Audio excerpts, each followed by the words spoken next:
Hello everybody, my name is Cole Martins and thank you guys for tuning into this video.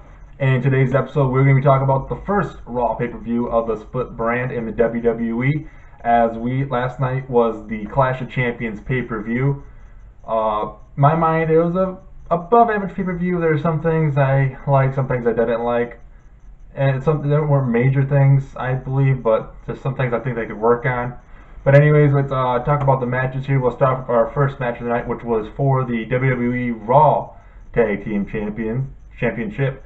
As your tag team champion, the New Day, as for them, Big E and Kofi Kingston defended the title, as Xavier Woods sat outside the ring with Cheerleader and Francesca too, as they took on the powerhouse of Luke Gallows and Carl Anderson. And this match started out with Carl Anderson and Gallows pretty much as soon as that bell rang, they went after Big E and Xavier outside the ring, taking them out, and then started going after Kofi Kingston, and they pretty much beat everybody up right off the bat. But then the New Day started to adapt a little more, and they started fighting back at him.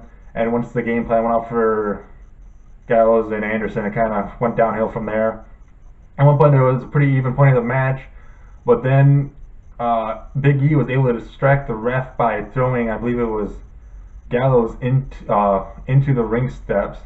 Anderson was having a fight with, I think it was Kofi, and Kofi kicked him back, causing Xavier Woods to hit him in the face with the lovely Francesca 2, or if you don't know what Francesca is, the trombone that they use. They're all hanging around with them all the time. And after that one, Kofi Kingston and Big E took advantage of that strike, and they used their finishing move, the Midnight Hour, to pick up the victory over the Anderson and Gallows, and they'll extend their tag team title winning streak, as I believe that is over. It's just over a year now, almost getting close to 400 days now. But either way, New Day remains your WWE Raw Tag Team Champions. Your next match was Cesaro versus Sheamus, and that was a best of 7 series, which this match was match 7 of that one. And again, this was a pretty good match. I thought both guys had some awesome moves going on, and even though probably the coolest move I've seen all night was Cesaro using the 619. Yeah, that's right, the 619 Cesaro ended up using. Classic move from Rey Mysterio. Miss seeing him in the WWE ring. Well, should come back hopefully sometime soon. Probably won't happen though. But awesome to see him do that. And of course, he had his classic uppercuts he always did. But this was a brutal match. Both these guys were trying to prove that they were the better than the other. And I think a big thing that happened in this match, and I don't know if maybe this may have caused what happened at the end, but Cesaro ended up jumping through the ropes, and when he went to go hit Sheamus, he ended up landing actually on top of his head. And you could see he was hurt. It looked like he may have got a concussion. His pupils were bigger than they should have been, I thought too. So I think Sheamus may have actually hurt himself in that match.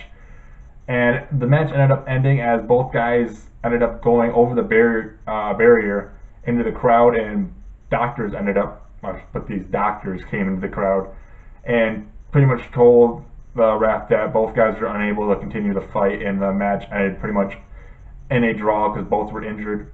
But it didn't end there. Both guys still wanted to fight each other, as Sheamus ended up getting carried out of the arena through the crowd by doctors. He couldn't even stand up.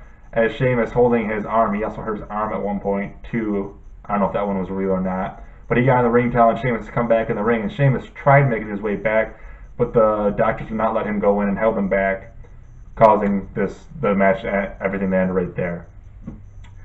That was kind of an upsetting ending to me because it was a very, very good match, and the way that ends like that, it's just like, come on, just give us a winner and a loser.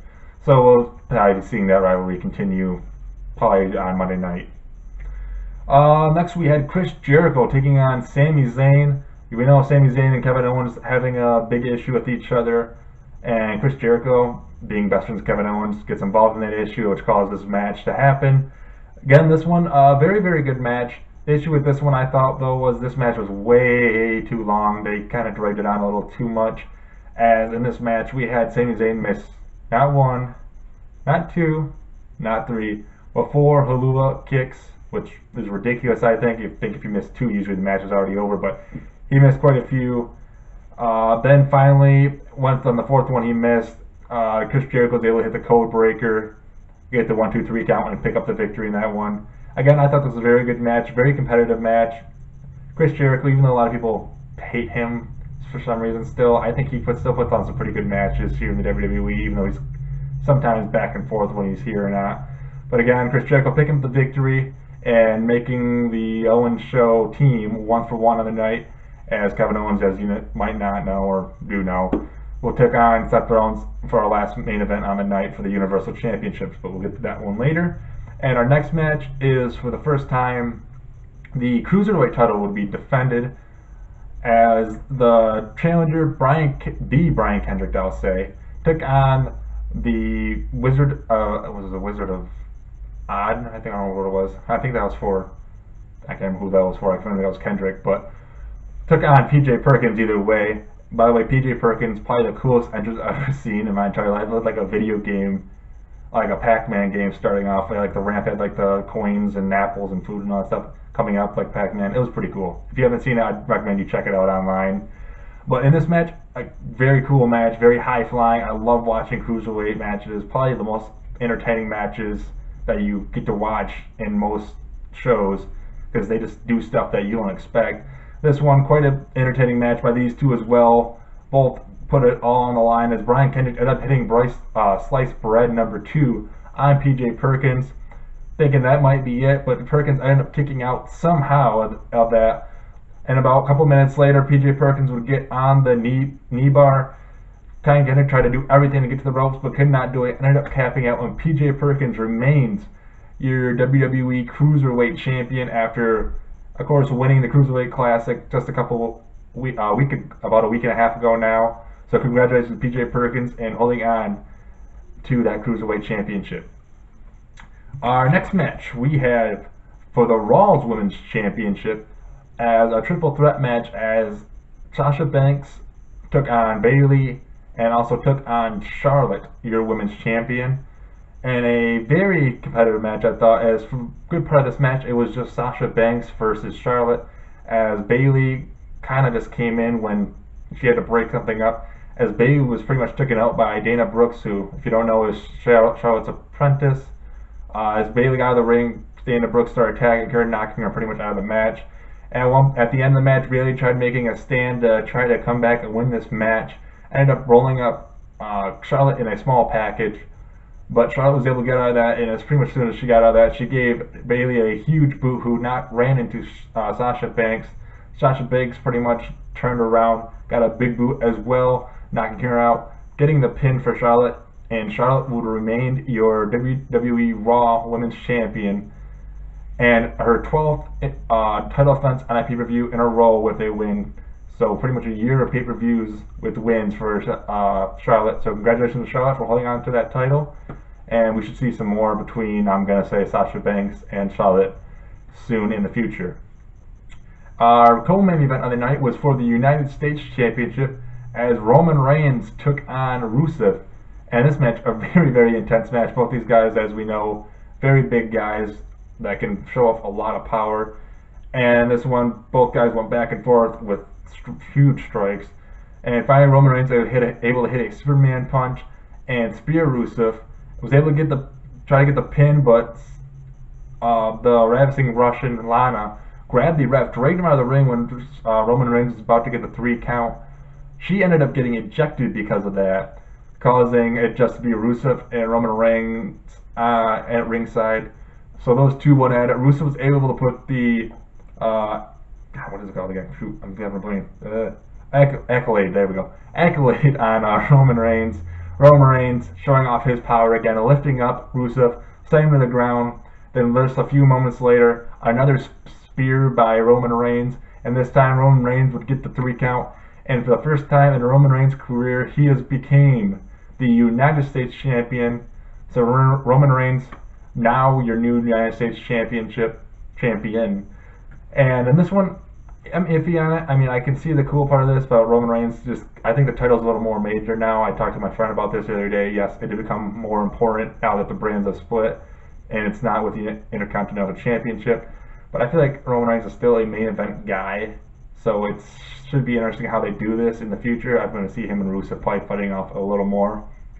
So we're going to see how that goes in the future. But either way, congratulations to Roman Reigns your new United States champion. And then we go to our main event of the night as Seth Rollins took on Kevin Owens, the champion, for the WWE Universal Championship. Again, this one probably the match of the night. Both these guys, in my mind, are the best wrestlers combined with talkers in the WWE right now.